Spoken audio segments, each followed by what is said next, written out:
Pep Talk UK.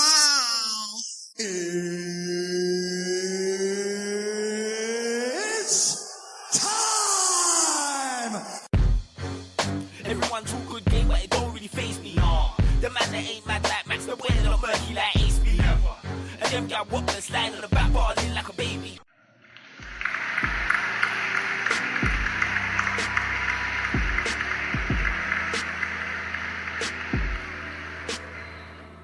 The Pep Talk boys, oi oi. Welcome to the Pep Talk UK Sports Podcast, the podcast that talks the major boxing and football news from around the globe, real points of view from a real panel.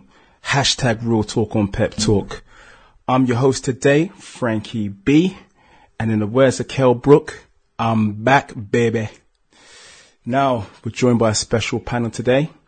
Firstly, I'd like to welcome Luton's own equivalent to Conor McGregor from Boxing Luton, man like JP. Hello there, hi Frankie B. Great to be back on the podcast, buddy. I love this, man. I get so excited for this. Thank you for having me back. Brilliant, JP. You want to shout out your social media? Thank you. It's at Boxing Luton on Twitter, and it's www.facebook.com/BoxingLuton. That's what I like, supporting the homegrown fighters. Next up, I'd like to welcome from the Seven Wolves platform, the Professor X of Boxing Punditry, Terry. How you doing, geez? How you doing, guys? What call it? Finally, man, I'm on something with JP. I mean, after all the talking we've done back and forth, man, this is good. Yeah, brothers, Hawk and Animal, Legion of Doom. Barbarian and Warlord, yeah. Terry, you want to shout out your social media? So Instagram and Twitter at the Seven Wolves. Follow. I like to think it's entertaining and mildly amusing. Can I get ow? Seven Wolves, yeah? Ow! Finally, I'd like to welcome the First Lady of Pep Talk, the blonde bomber, Angela Hebden. How are you? Hey, I'm good. How you doing? I'm all good. You ready? Yeah, I'm ready. I'm always ready. Let's go, champ. In it. I see you throwing them bombs on the pads of Don Charles the other day. Yes. The blonde bomber, yeah? Yeah. Those punches are definitely getting stronger and definitely more snap in those punches. So yeah, it's working well. You want to shout your social media? Just Ange_boxing on Instagram and at Angela Hebden on Twitter. Brilliant. Now it's time for some real talk on Pep Talk.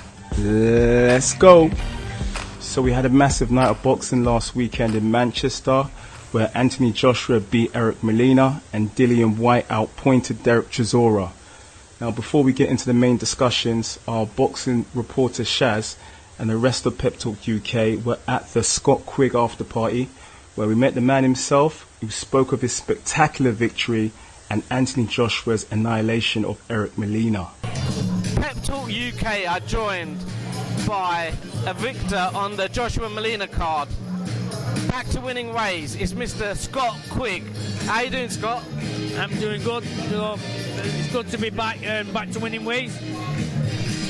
Before the fight, how were you feeling? How was training? Obviously, I was here for your last fight in Manchester against Frampton. Things didn't go your way. You seemed to take control from the start in this fight at Manchester. Talk to me. Yeah, obviously it was. I was excited. It'd been a long time since I've been out back at Manchester, where it didn't go my way in the Frampton fight. So it was. People was wondering whether I'd be a bit, more nervous or coming back to where I got beaten on a big card and that. But it was the platform that I wanted to come back to. This stage, 20,000 in the arena again, and I was just excited all the way through training camp. It went absolutely brilliant. The move up to featherweight was the best move I could have done, especially for this one after being out the ring for so long. And I went in there, enjoyed every minute of it, and it was just good to be back in front of all the people and reminding everyone what I can do. You come away with an interim belt tonight. What's next for Scott Quigg? It's, I spoke to Eddie a few weeks back. We had a plan, and it's just about getting the momentum going again, and coming off that win tonight with that knockout. People are going to start mentioning my name again in the mix with the world champions. That's where I want to be, and the main thing is I've just got to go out there. Hopefully I'll be out again in March, April time, and get the momentum going. And a big fight in the summer, and then a massive fight at the back end of next year. Joshua Molina, did you manage to see that fight? I didn't see it, no, I didn't manage to see it. So you're not going to be able to break it down for us? No, I know Joshua won, and I heard he blitzed him. He blitzed him, and do you know what's happening next? Oh, Klitschko, Joshua Klitschko. 29th April, Wembley. Yeah. How you see that going down? I mean, hopefully I'll be on that card. Do you know what? I hope so too, because that's in London. I'm in London. Yeah. I don't have to travel all the way to come and see you. But no, I think it's a great fight. It's what boxing needs, and you've got to Anthony Joshua. You've got to respect him, the way he carries himself, the way he's performing, and he's not shying away from any challenge. He's a world champion, and he wants to prove he's the best, and he believes he's the best. And I think it's going to take some stopping if anyone's going to derail him, because I don't think they will be able to. Scott, it's a pleasure to speaking to you. I always like having a chat with you. I'm so happy you're back to winning ways. You're a people's champ, and it'll be nice to see you fighting for a title and having a belt around your waist again. Thank you very much. It's a pleasure talking to you. Thank you. Lovely, Scott. Thank you.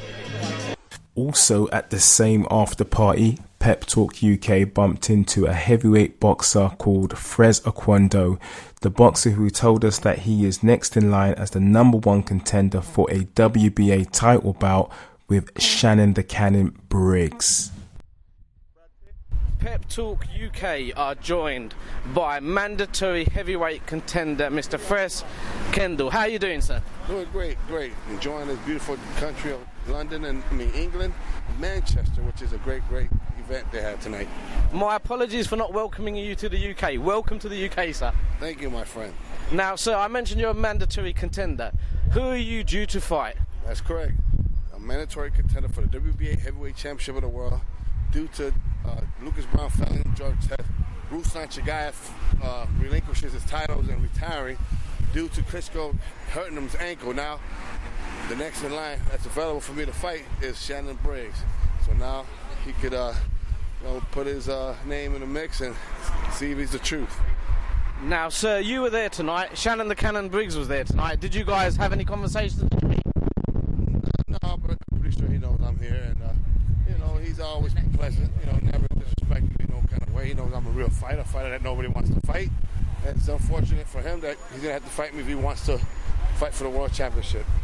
Now, sir, when and if and when is that fight likely to happen? It depends. It's going to purse bid, so it can happen any time. Beginning of New Year, February, March, maybe an undercard of Klitschko versus Joshua in April. That'll be a blockbuster 2 World Heavyweight Championship fight. Now, you saw Joshua do the business tonight. What did you think of Joshua? Oh, he's still progressing. The kid's strong, raw talent. He fought a great opponent for him, make him look like he did tonight. But I look forward to the challenge. God willing, I win the championship to unify the titles. Fight the winner of Klitschko and Joshua, and I look forward to that challenge. And you saw Klitschko, Joshua. How are you seeing that fight going, sir? It's going to be very interesting. I mean, Joshua got some great chance. He's younger, fresher, got strong like Klitschko. Klitschko is kind of fading, and he's aging. They caught up with him his last fight with Tyson Fury, and it's going to be an interesting fight. Well, sir, thank you for breaking down tonight's events. We wish you the very best of luck when you're fighting Shannon the Cannon Briggs. We at Pep Talk UK are grateful and hope you enjoy the rest of your stay in the UK. Thank you very much, and thank you, Pep Talk, for giving me the pleasure to introduce me to the country. Lovely, thank you, sir. Thank you, Shaz. Let's go, champ. Nice to hear from Scott Quigg. JP, how impressive was the 9th round knockout? I think it was good. It was great to get him back in the ring after the Frampton fight and that.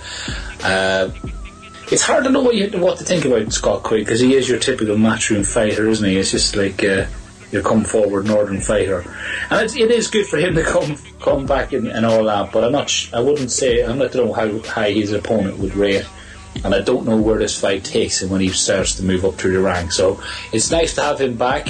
Are you a Frampton fan? Does a hobby horse have a wooden? Anyway, yes, I am. You can tell from the accent that he's a Frampton fan, right? Yes, I am a Frampton fan, definitely. Yeah. Now we're going to talk about the grudge match between Dillian Whyte and Derek Chisora. Cracking contest, but Whyte got the points victory. Terry, how did you see the fight, mate?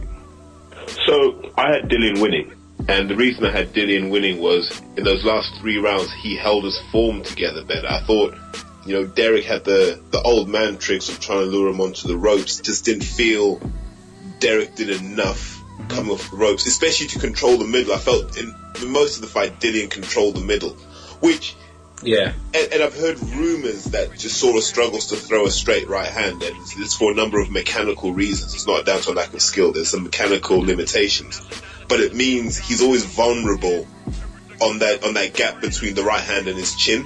And Dillian could always pick him off with that jab or quick 1-2. But I thought, Derek rediscovered the Derek of old. It was good to see that Derek in the ring.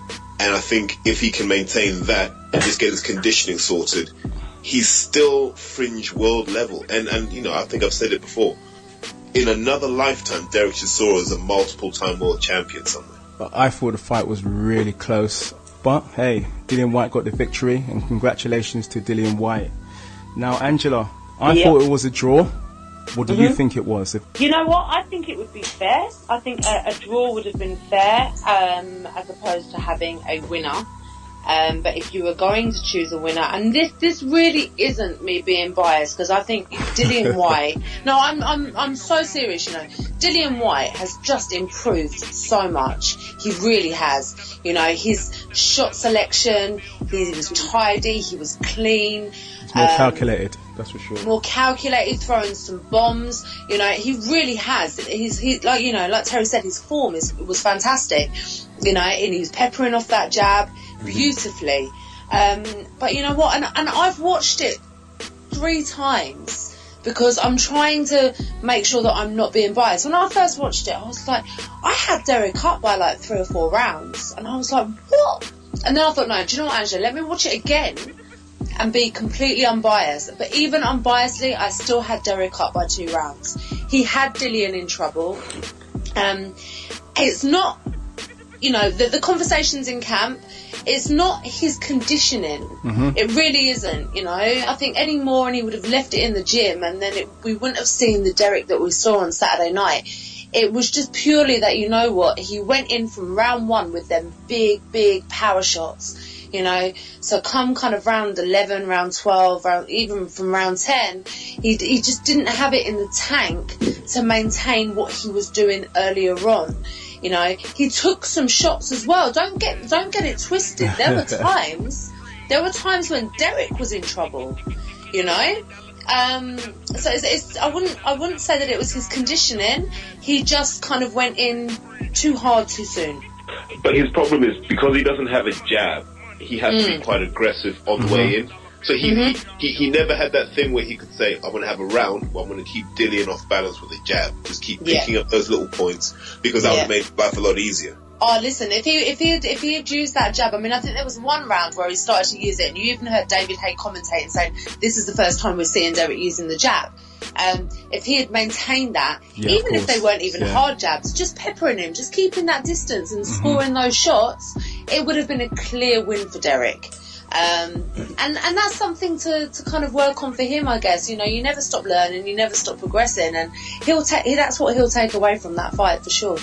But Angela, you as a boxer, and Terry, you've been in boxing for many years.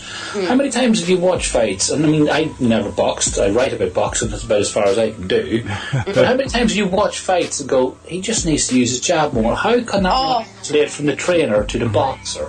How can it's so frustrating. Or is it just they just don't listen sometimes? It's so frustrating. Do you know what? Sometimes boxers don't listen, and I've got to give it to Derek. He listened more than what maybe he normally would. Derek is Derek, and he will fight the way he wants to fight, and that's fine because he's an established boxer, you know, and he knows his limitations. He knows what he can and can't do and what he can and can't get away with. So you can only really listen to your coach so much, I suppose, when you're at that level, because you kind of, you know, you just kind of go out there and do what you do. Do you trust yourself to change it up in the ring? Yeah. And what I was really impressed with is whilst we weren't seeing Derek using his jab so much, when have you really ever seen Derek work the body like that?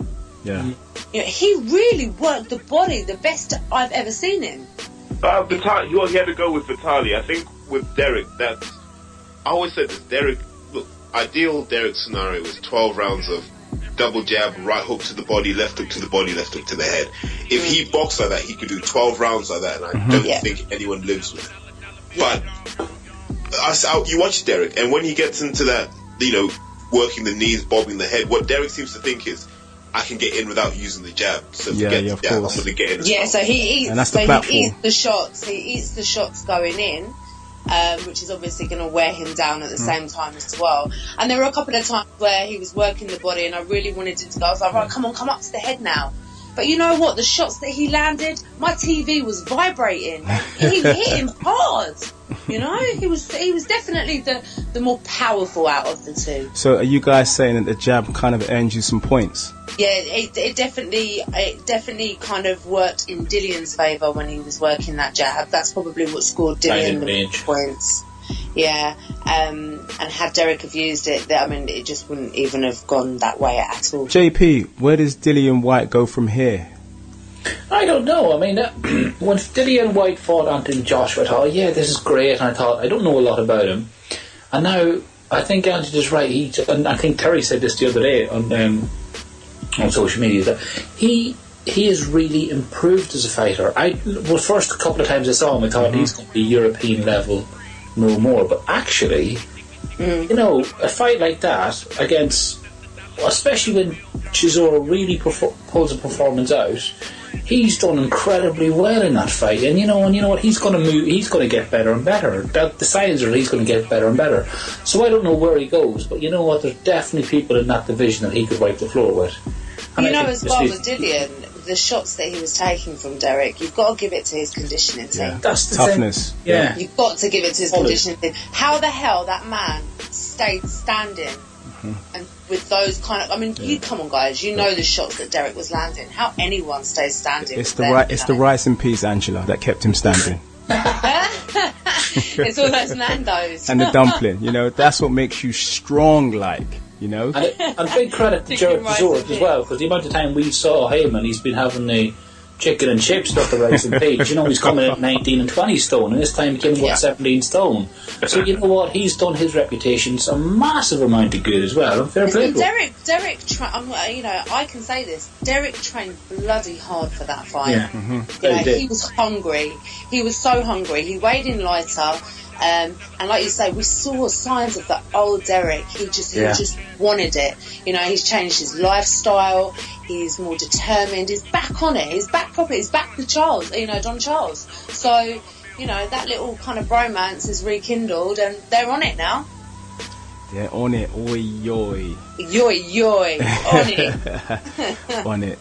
Now, Anthony Joshua, he easily tucked away Eric Molina in 3 rounds, TKO style. Terry, did Molina come for the paycheck, or was AJ just too formidable? I'm going to go on record as saying, if you take Fury out of the picture, I think AJ's the scariest heavyweight out there. And I'm a big David Haye fan, but I'm now looking at Joshua and I'm saying, okay, the jab's not a weapon yet. I don't think he's quite worked out how to break someone's nose with a jab, because theoretically he could knock someone out with a jab. I genuinely think that, but the mechanics aren't right yet.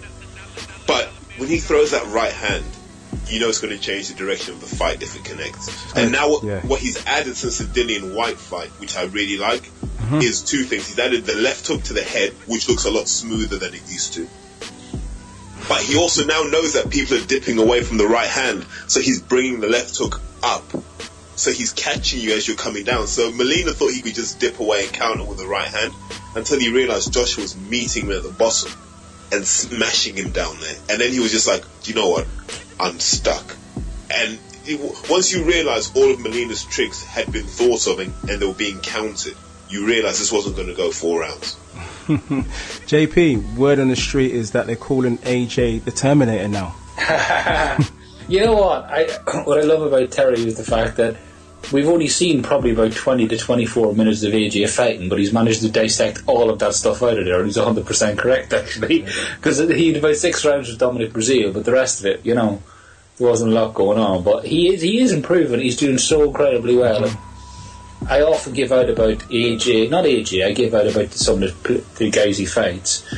But he's fighting what's in front of him, and, you know, you just want to see him in a war, don't you? You just want to see him in a war and see where he's good, because we know how good he is to watch, but you just want to see him in a big fight now. So, full credit to him. Molina, I would go towards the idea of paycheck. I would say go towards that. It's a bit like, I remember when Hay fought Audley Harrison, you see his eyes going wide and he was scared when in the first minute of the fight. And Molina he was in survival mode, I think.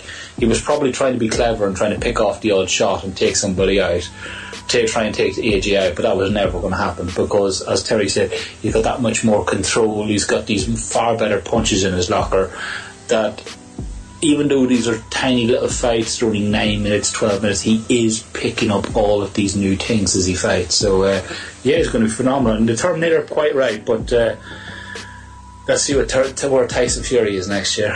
I'll tell you what I'd like to see, though, next year. I want to see someone pushing Joshua back. Mm-hmm. Yeah, I'd like to see that. Yeah, I don't think he can box as well going backwards, or if someone holds their ground. You could even stick him in with someone like Arthur Spilsker, who I think will be a good fight for Dillian White as well. A tough southpaw who's just going to throw hard shots from the first round to the last. I'd like to see Joshua having to back up and then go, actually, you know what, let me shuffle back, take the pressure. Yeah. I'll be honest, I think there's only 2 British heavyweights that would give Joshua problems, and that would be David Haye and Tyson Fury. I really do honestly, wholeheartedly believe David Haye would knock Anthony Joshua out. I agree. Yeah, sleeping. Better head movement. All of his other opponents put together, David Haye's got far better head movement. Yeah. Now, we don't know the David Haye that we have today because we have all the fights. We've had. I think we're going to see the David Haye that we have today. I would love to see that. I think, and in all honesty, I think he's going to put Bellew to sleep. Yeah, so and once he's put Bellew to sleep, I think he'll beat Anthony Joshua. Maybe I might be wrong, you know, and I'd love to see Anthony Joshua come through, but I think right now where he is, I just think, I think David Haye will take him out. I really do. And having seen David in the gym, some of the stuff they're working on is stuff that I look at and go, that's pretty clever stuff. So the old David, where it was just, you know, covering miles around the periphery of the ring, we'll see less of that. We'll see a guy prepared to actually hold his feet more, stay in the pocket, slip, slide, and counter. Yeah, very slippery character he is. Definitely. Terry, do you think Anthony Joshua's got enough punch variety? Well, listen, if you have 2 incredibly good weapons, why add anything else? You know, it's like I said to you, if you walk backwards against Joshua, you're eating those long punches. If you try and roll around with him, you're eating hooks. And because he's got that power, and, you know, you saw Joshua Molina. I look at Joshua and go, look, you're 246 pounds and you have no fat on you. So you're essentially a 19 and a half stone heavyweight by normal physique standards. So you're a big guy. Molina didn't look like a big guy in that ring. And that's the problem. Josh is a big guy who's explosive, and what he does is he gets full extension into the punches. So he doesn't waste motion, he doesn't waste energy. Molina just looked like a chubby cruiserweight. Yeah. But he trimmed down a bit for the fight. I think he weighed in at, is it just over 16 stone? Which I was surprised by. He didn't look that in the ring. Well, now after the fight, Eddie Hearn announced that Anthony Joshua will fight Klitschko at Wembley Stadium on the 29th of April 2017. It's going down, baby. Shut down. As Skepta would say. Angela, you got to say it too. Shut down. Shut down. It's going on lockdown. Now, Angela, Klitschko was ringside at the Joshua Molina fight. Then he gets into the ring and does his WWE promo. A bit like... Which, I'm sorry, was so dry. It was the most boring advert for boxing I've ever seen in my life. It was a bit like, you know, when Ultimate Warrior challenged Hulk Hogan to a WrestleMania match? Gosh. How to unhype a fight, get Vladimir Klitschko in the ring on the mic. So, anyway, sorry, go on. So, what does Klitschko possess in your eyes that can defeat Anthony Joshua? Okay, firstly, you've got two absolutely fine specimens of a man. You've got two athletes. You've got two Olympic champions. Klitschko has got the multitude of knowledge and experience behind him. He'll know how to use the ring more. He's got more tricks up his sleeve. He'll know how to hold. He knows how to hold. He's got, obviously, a stronger jaw. You know, obviously Klitschko's been knocked out. Let's not forget that. Klitschko has been knocked out. So, you know, it is very, very possible that it's going to happen again. But he's got the strength to endure. His conditioning is a lot higher than these bums that Joshua's been fighting. So, you know, he will give Joshua a fight. He's going to lose, I think. I don't think he'll put up as much of a fight as, you know, he has done in the past. He's getting on. Joshua's got youth behind his side. I think Joshua's a lot stronger than Klitschko. Yeah. He looks so much bigger than him in the ring as well. So I think, I just think, that's my opinion. I still think Joshua will take Klitschko out. If you would put Vitaly Klitschko in, maybe that would be a different story. But Vladimir Klitschko, Anthony Joshua will win. Wow, that's a big call, Angela. I know. Well, you know what? You've got to be brave. It's all about the bold and brave in boxing. You've got to just lay it all out there. If you as a guy will say you've got big balls.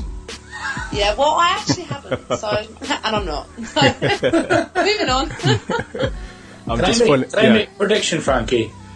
Yeah, JP, shoot. I've got a prediction for the Klitschko fight, and I reckon Klitschko and Joshua will probably be on third base by the time they get in the ring in April. Oh my God! Right? They're holding hands now. They'll be kissing. Probably be tongues come April, man. Swear to God. It might even be a love child by the 29th. What was that?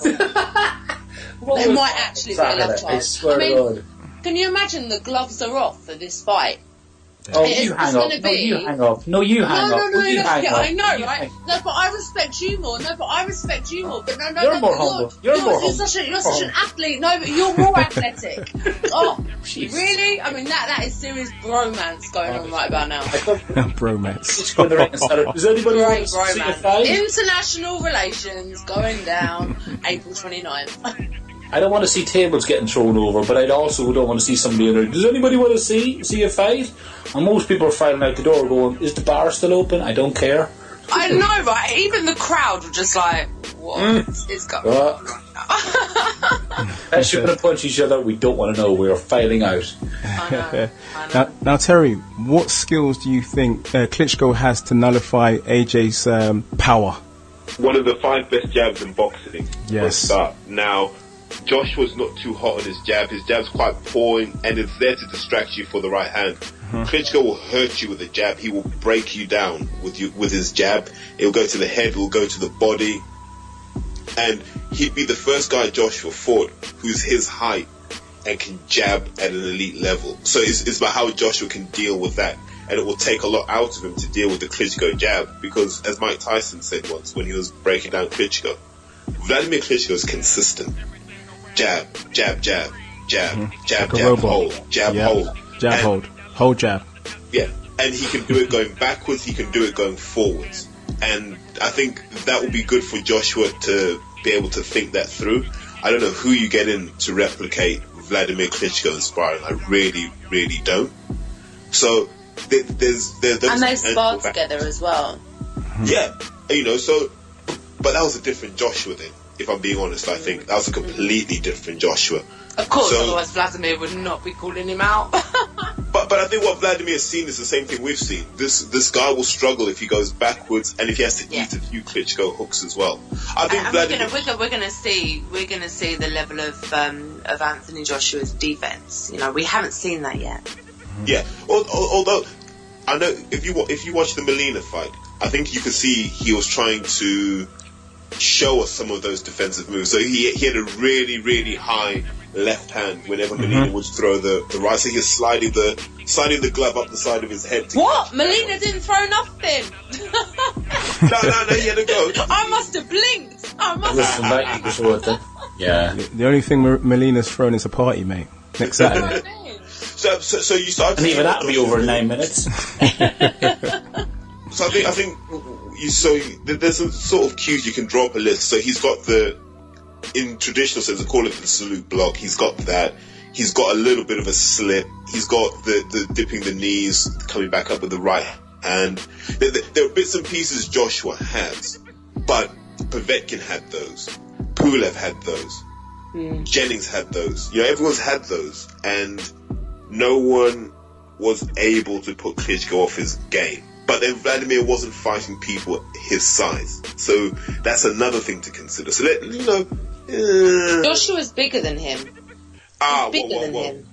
So historically speaking, Vladimir's probably weighed more than Joshua come fight time, and height-wise, I think it's marginal.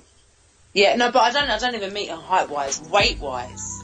Vlad will come in about 248, and Joshua will come in about 248, 251. But he looked trim on Saturday night, Klitschko. He looked small compared to Joshua when they got there. Maybe he just hasn't been to see the doctor yet. Don't know. Yeah, no. He needs some of that Dillian white rice and peas, my friend.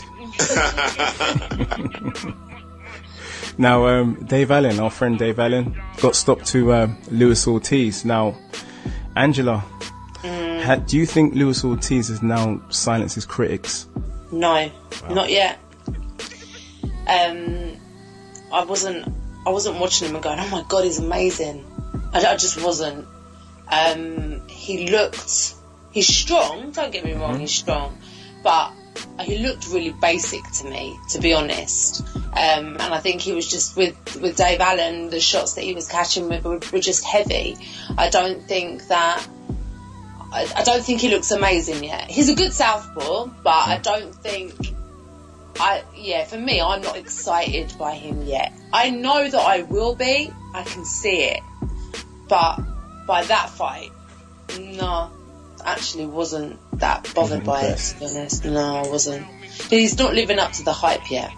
So I would say probably let's see what he's got coming next, and that's when I guess I'll decide. But so far, I was really excited about him as a prospect, actually, when he got signed by Matchroom. Yeah, everyone was raving about Luis Ortiz, and I was like, okay, this is going to be wicked. And then when he got signed to Matchroom, excited.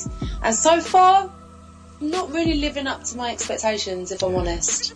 It was the same. What do you think? I don't know, Luis Ortiz, that stink he had with Malik Scott that put me to sleep early on a Saturday night, my friend. I know. That remains in the memory. However, I do think he's got very, very good punch variety, I must say. He's got a high boxing IQ. The shots he put together on Dave Allen, they were quite good. Yeah, I'm not saying they're not. I'm just looking at where he fits into the heavyweight division. And I'm just looking at, okay, are you really going to be able to beat any of the greats? I don't think so. And I think the more experience he's getting, the older he's getting, the slower he's going to get. We're not talking about a spring chicken. We're not. JP. So, So JP, how did you see Luis Ortiz's performance on Saturday? Yeah, I think I agree with Angela. I'm not that impressed with him, and I really hope, going backwards, I think a little bit about Dave Allen. I really don't want him to become a cautionary tale when it comes to boxing, because we've had him on here on the podcast. He's a great guy, and he is. He's got a granite head and all that. And it's a good guy from Donny. He's a good guy from Donny. Exactly, and I think I know Terry was itching to get him in the gym and get him, he could work really well, and he needs to be matched better. And somebody said the other day he only earned 26 grand for all of the fights he's done recently, including your Ortiz. Ridiculous. You know how some fighters just get kind of mad. He needs better. He needs better. He needs to think more of himself, I think. Yeah, and I think how some fighters just get looked after and built up slowly and gradually, including the likes of Joshua. You know, they get built up. He's straight going in for the tough fights. Yeah. You know, he's not getting built up. He's not even given a chance to kind of get a good record before he goes on to the better fights. I mean, you look at, okay, let's look at it theoretically. He lost to Dillian White. He's gone in and lost to Luis Ortiz. Who does he fight now? Because he's not going to be fighting Chisora, Joshua. You know, where does he go from here? Got to go back to basics. He's got to build up a new reputation, and this is a weird paradox that we have, that actually sometimes hype is actually a little bit important as opposed to going up a Doncaster racetrack and fight somebody. Actually, sometimes it's about saying no. Does he need the money and he's doing it for that? He's bigger than that, he's better than that, and he's a better boxer than that. And he's very young as well. He's very young as well, you know, it's like... He's very young and he's taking some big shots, you know, and it just worries me that his confidence will get knocked. But also, what if he gets really badly hurt in his early stages, you know? Terry, what do you think? Where do you think what is best for him? Do we draw a line under? He can't do this forever, can he? He can't just fight people for the sake of fighting, can he? He needs to get in the gym. He needs to get somebody to promote him properly and build him up. He's being used as a sacrificial lamb. That's what's going on right now. The problem is he has no protection. So if he's a matchroom fighter, there's no chance he'd win these fights. He'd be fighting Hastings Rosani and Moses Matovu somewhere. And that's understandable because he needs those sorts of rounds where he can work out who he is in the ring. Like when you watch Dave Allen box, you can see this is a professional sparring partner because his defense is incredible, but then he's like, well, I don't really know how to attack. But you need to be able to knit the two together, and Dave Allen's the guy who's intelligent enough. And you know, when you come out the Ingle camp, I think there's probably few institutions that give you a better boxing education in terms of tying everything together, because people just assume boxing is attack and defense. Actually, boxing is just one continuous dance where you're in at any moment you're in both states at once. You should always be ready to attack. You should always be in a position to defend. And I think it's about Dave Allen being able to get all of that and then to get that physical conditioning as well. So, Terry, are you saying that Dave Allen needs to talk to his brother Joe Allen? Am I right in thinking? Am I right in thinking? Did I hear it right, or was it someone else? Is it Dave Allen, who hasn't really got a coach or a manager or anything like that right now? Not really training anywhere. He hasn't got. Look, he's his own boss, like Rick Ross. His own boss. The guy before this, he works as a substitute teacher. He's a really? Teacher. Wow. Who's that? Dave Allen. Dave Allen. That's what he does. He's like a substitute teacher. Right. So he's like he needs guidance, as Terry said. He needs to find a reputable trainer and a good club and work together with them and stick with it, as opposed to going here, there, and everywhere and training when he can. But it's about especially if you're going to get in the ring with the likes of Luis Ortiz. Come on. It's about how bad he wants it. Would he pack his bags up and move in order to be successful? Because look, you can live in Doncaster all you want. There's nothing there of any value. Let's be realistic. You want to be somewhere where all the big men are. If it was me, I'd move to London. I'd say I'm going to have a year in London sparring everyone that's in London. I'll to Brixton. Well, maybe. No, Mill Hill. Listen, I'm moving up to London because that's how much I want it. Come January, I'm moving up there because, you know, I can't. At the moment, I'm spending kind of 4 to 5 hours a day in my car. Where are you then? I thought you were in London. No, I'm not. I'm in Surrey.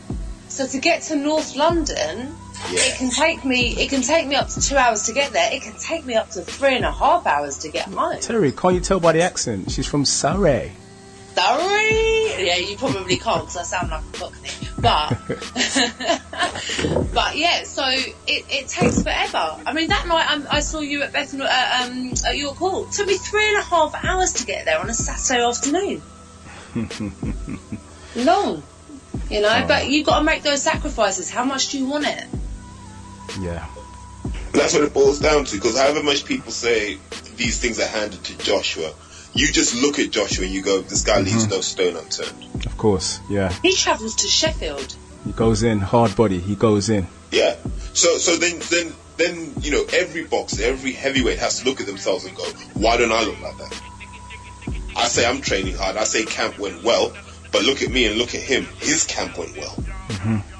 Okay, we're going to move on. Now we'd like to give a massive congratulations to Kyle Yafai on his world title win and Frank Biglione on his impressive display. Yes, Frank. So pleased. So pleased. Team Don Charles. Get in there. Get in.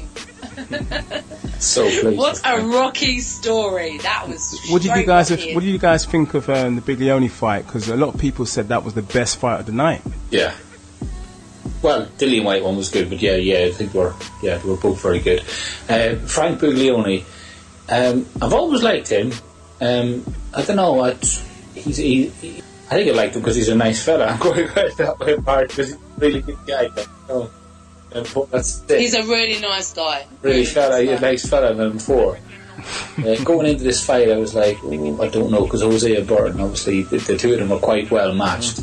And as the fight started taking off, and I started seeing Biglione taking shots, it's like, I don't think he's going to get through this.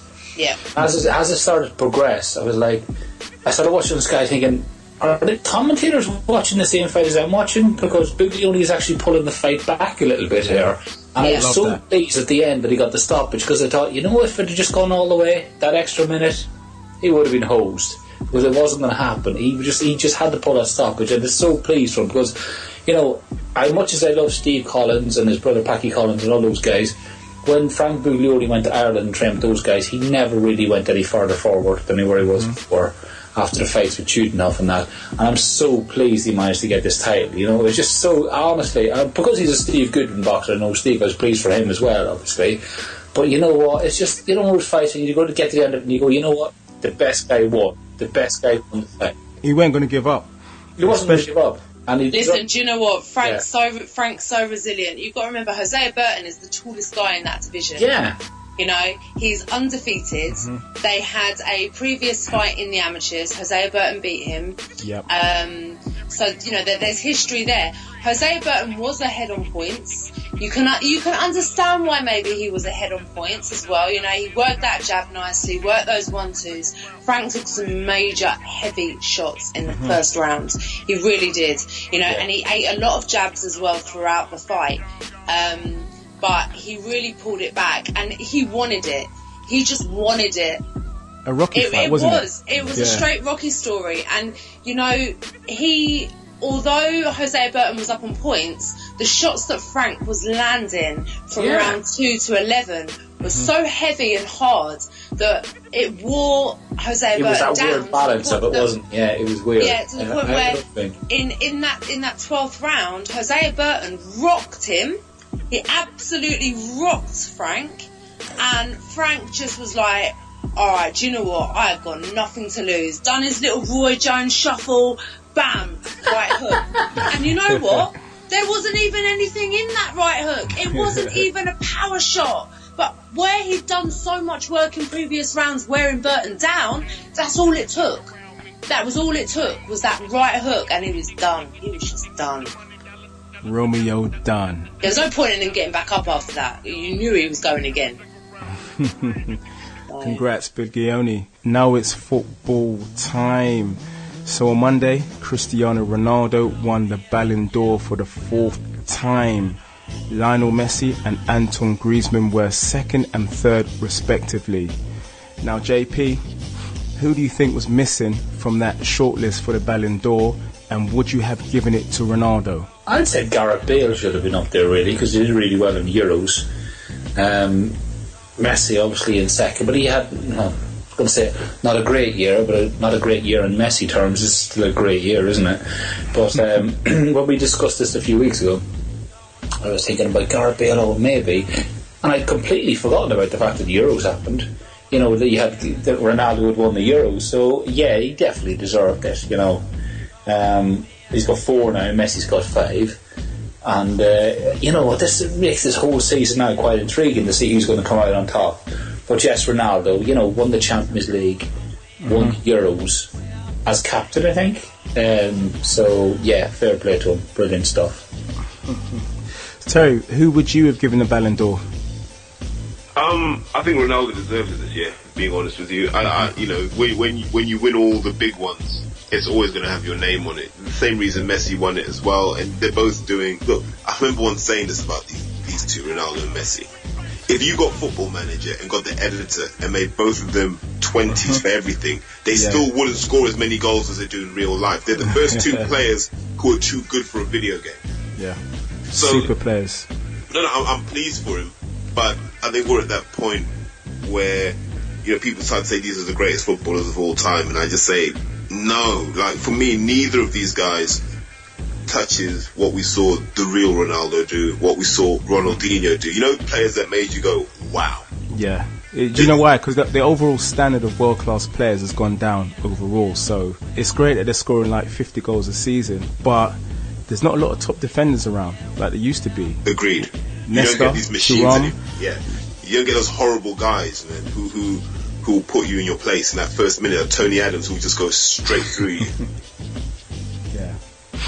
So otherwise, I mean, you guys, who do you think can, once these guys are retired, these super players, who do you think can be the next Ballon d'Or? Who could be the next global superstar? Thomas Muller. Muller? Well, he's quietly doing his thing for Bayern Munich, isn't he? But he always seems to show up when he's needed. He's one of those guys that there's nothing flashy but scores. You know, is he a 9? Is he a false 9? No one really knows what he is, but he's a hell of a player. So I think it'll be that sort of player where they just have to come out of the woodwork or come out of the shadows. Well, I was more thinking, JP, I was more thinking Antoine Griezmann. Oh, right, okay, the Atletico player. Does he play Atletico still? He still does. Yeah. With an £80 million buyout clause, but he scored numerous amounts of goals last season. He had a spectacular Euro 2016. Yeah. And he's probably one of the most sought after players in world football. Yeah, I mean, did you just say he came third in the Ballon d'Or this year, yeah? That's right, yep, he did. Yeah. Okay. Yeah, probably. I mean, it depends where we go from here. I don't see anybody who's playing in England at the moment anywhere near, you know, the Ballon d'Or. I mean, Carpel's gone to Spain, that's gone. Thomas Muller, definitely. I mean, how old is Thomas Muller, do you think? Because he looks about 30, but he's probably only about 26. He's a weird kind of look about him, does he? He does. You know, he is phenomenal. I agree with Terry. He's an absolutely phenomenal player, Thomas Muller. But because Bayern go through kind of a tight patch, you don't know where we go from there, whether he's going to, you know, come on and that. And how far are Messi and Ronaldo going to go forward? Or, you know, how much further are they going to dominate? But I don't know. It's really. I think Griezmann's very good. Thomas Muller, Neymar, he's a top player as well. Yeah, Neymar. Yeah, you see Neymar as well. But then again, sometimes these players get lost in the team behind people like Messi and that, you know. So it's hard to know who's going to come. I'm just trying to think. Is there anybody in the Premier League now you're looking to go? He's phenomenal. He's only 20 odd. Not really, is there? So yeah, maybe we have to go for the ones who've actually just established themselves. They're pretty damn good. Like Muller, definitely. Especially his international goals are brilliant. So yeah, I think it could be someone like Thomas Muller, yeah. Anybody else, Terry, that we can include in the mix for the next Ballon d'Or? For the next Ballon d'Or, well, if you look at the Prem, standards are pretty low. You know, let's say Arsenal in the Champions League. It might be Sanchez's turn. If Arsenal were to win the Champions League, and it's massively wishful thinking. Yeah. Then his contract demands would be even higher. Which will create even more problems. But I'd put, you know, he'd be in the mix. I think Ozil's gone off the boil a bit this season, but you know he was one of those names to look to. But then you're genuinely struggling amongst the top teams. You know, I thought De Bruyne was going to have that sort of season this year, but that hasn't worked out for him. Actually, De Bruyne, that's a good show. Yeah, true. So there are a few of these guys. Hazard hasn't really hit the heights. This isn't a season where anyone has really stood out. Where you're like, wow, you know, I need to watch this guy. So I guess we're now just looking forward to where's the next wave coming from. And what worries me is we're now deep into this generation of academy players. You know, I call them it's the Southampton generation. All these young footballers coming through who are 6'1", all start out as midfielders, then specialise once they, you know, get to 16, 17. But no one's doing the Elastico. No one's doing anything to get people excited about football again. The romance has almost gone out the game now. We did have that little bit of a flitting with Marcus Rashford, didn't we, when he came on from Man United? And always people are going, oh yeah, look at him, why, he needs to give a £1,000 a week contract. And then I'm sitting there going, if we didn't know who he was last week, how many more players are playing for Man United on £50,000 a week that aren't actually doing anything? That's the first thing people say, oh, he's only on £50,000 a week. And you think, well, actually, who else is on £50,000 a week that we're never going to hear of? So, and that's the problem with the game, because the young players, they get the big contracts quite early, so they don't aspire to develop and make themselves better. But the minute they come out, we think they're hard done by. They're not. We pick them up, and then they never realise their potential because we pick them up too much. That's it was right. Interesting because there was a Brazilian striker called Adriano who looked like he was going to be special. Yeah. And what happened with him was he got rich so quickly that he just lost the motivation, because he'd always played to take his family out of poverty. And once his family were out of poverty, he never played the same again. Adriano was meant to be the second coming of the big Ronaldo, Brazilian Ronaldo, and it didn't quite materialise. And I think that probably started the trend of young players getting big contracts and not fulfilling their potential. But we move on to the Premiership. There were some very, very important games tonight, and that was Everton beat Arsenal in the midweek game. Chelsea keep winning. They beat Sunderland 1-0. Liverpool won 3-0 against Middlesbrough. Man City won 2-0 against Watford, and Spurs are back to winning ways, beating Hull 3-0. Now, I know you guys know what I'm going to say about Arsenal. Terry, is it a case of deja vu again? Arsenal 1-0 up, and Everton start to get a bit physical, and Arsenal implode. So we're going to miss Mustafi. I just think Gabriel's biggest weak link of any team in the Premiership. Why we don't just play Rob Holding there? Do you know what? I'd happily take Rob Holding over Gabriel all day, every day. So you look at Holding, but what the problem Arsenal have is we don't have that Vieira guy who, when a team tries to bully us about, stands up. I thought Xhaka would be that guy, but look, Wenger needs to go back to Senegal, Sierra Leone, Ivory Coast, those places there, and find those 18-year-olds like he used to. He needs those guys in the tank, and until we get those, I don't think we pose that much of a threat, because we're not the most direct footballing side, and my Arsenal bias is coming out now. We're not the most direct footballing side like we used to be about 10 years ago. We're not the most intricate footballing side like a Barcelona. We're kind of half and half, and we're definitely not physical enough. And somehow Wenger needs to work out where football's headed and build a team around that. I'm bored, to be honest, of this idea that he's that football of 2005. The young players, they need to develop. We have the potential, as Wenger says. JP, how did you see the game against Everton? What were the shortcomings of Arsenal? Well, Everton were the better team. They outworked Arsenal in every department. It was one of those cold nights where you go somewhere up north and you lose. As simple as that. Hard work pays the bills. Well, hard work pays the bills, yeah. But I think Arsenal, they can moan all they want about needing a penalty against Sanchez and all that in the last few minutes, and they went winning early on and conceded the goal late on. But a bit of perspective, I think, is that it's only the second game in 14 that they've actually lost. They lost the first game of the season 4-3 against Liverpool at the Emirates, and that was horrendous. But when you get they've done well. Games after that, they've done well. Yeah, of course. The difficulty thing we have now with a lot of Arsenal fans, including myself, because I've been an Arsenal fan since I was a kid, is that we have this thing where, because we've done so crap for so many years, we've always got the jitters. So you're watching a game and you're going, we won that game. You win a game last minute, you won, we wouldn't have won that last year. And then you lose the game last minute and you go, that's the same old Arsenal. So it's kind of that kind of bit in the middle, so you're never really happy because you've had so many years of failure that you've had to watch, so you never know where you're at. So yeah, I'm thinking with Terry on this is that sometimes you just want to watch a game and go, we're going to beat them today. You don't have them anymore. That is gone. That ship is sailed. We've seen Arsenal be 3-0 up and still not be able to be relaxed. So So that's where we're at now. So we never really know. So I'm not going to go too mad on it now because there's a lot left in the season. Yeah, it's only 2 losses. You know, but I think for me, the game yesterday was a classic case of neglecting your defensive duties. Because if you look at the 2 goals, first of all, Leighton Baines, he fated on Wilcott's right and then turned in and crossed it in with his other foot.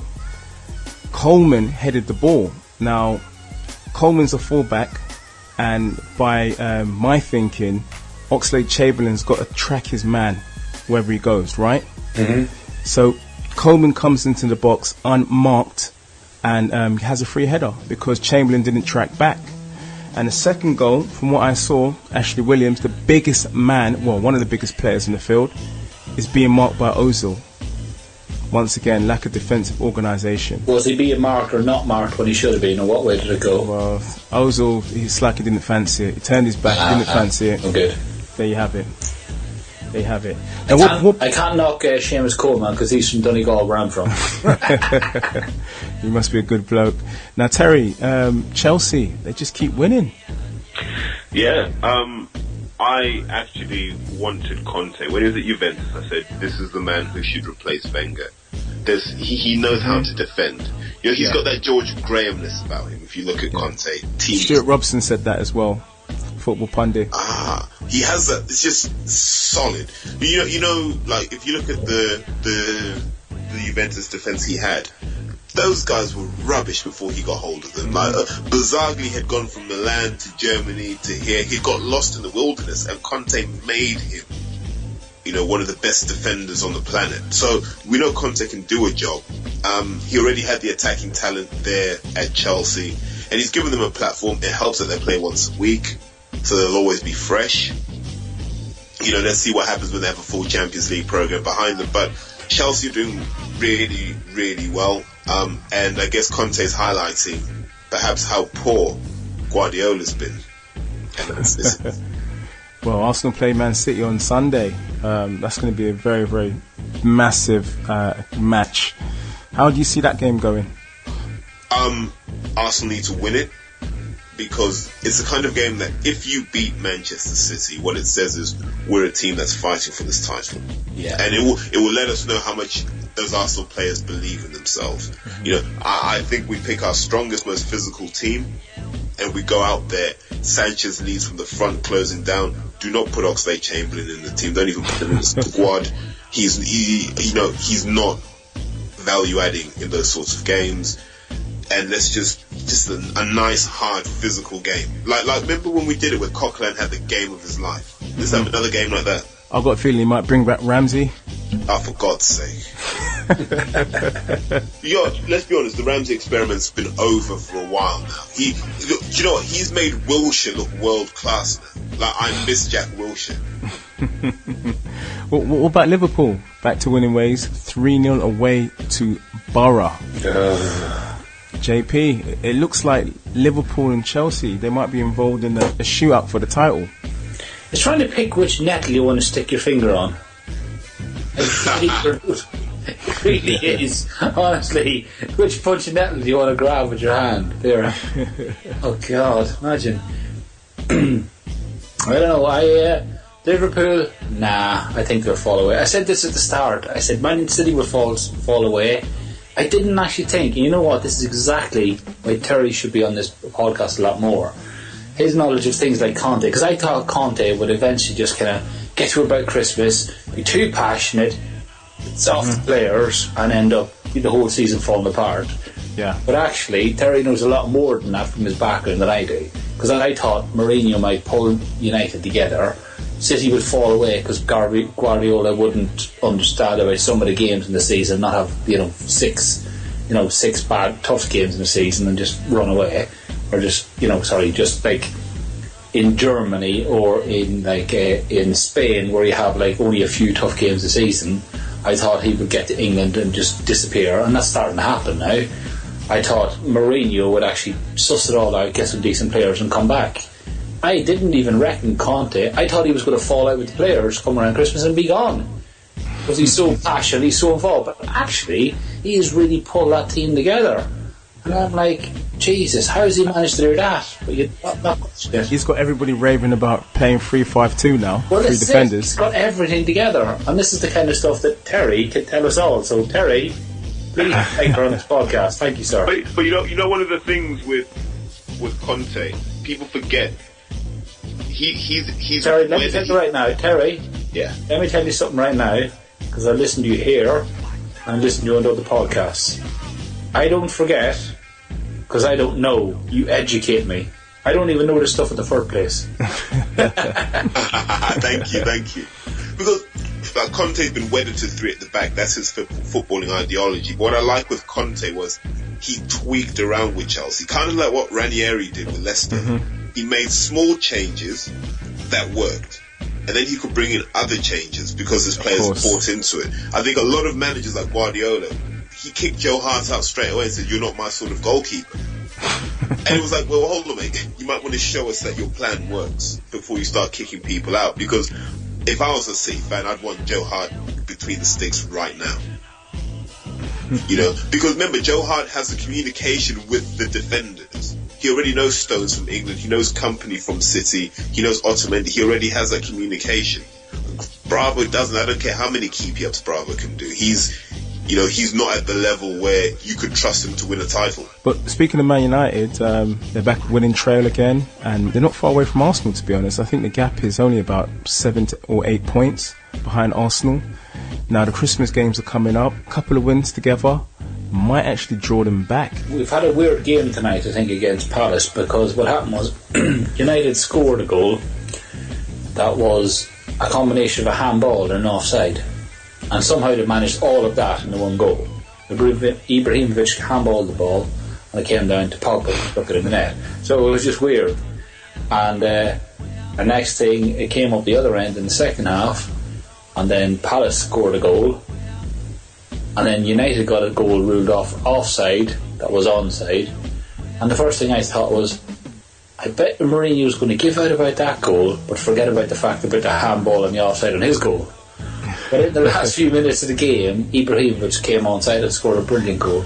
So you know what, they pulled it out of the bag. And you know what, against Crystal Palace you're like, oh yeah, it's only Crystal Palace. But actually, those awful games going down to London on a night like tonight, those are the games you need to win, and he's done that. So we don't know where they're going to come. You know what, Christmas, even with Luton Town and watch them now, Christmas is a very important time. You go and play people around you, you know. You go and travel with people. You never travel too far because that's how the Christmas schedule works. But you know what? It is so important. The 6 to 9 points that are over that period are so important. And yeah, you're right, Frankie. Those are, you know, you don't know where we're at. Give until about the 10th of January and then we know where teams are at. So yeah, we'll see where it comes from. But you know what? They played really good football tonight. They had a couple of lucky decisions, but actually they got there in the end. So we'll see. Yes, we will see. Now guys, that's our time. I'd like to thank Terry, I'd like to thank JP, I'd like to thank Angela. Join us again for another Pep Talk UK podcast. Boom. Pep Talk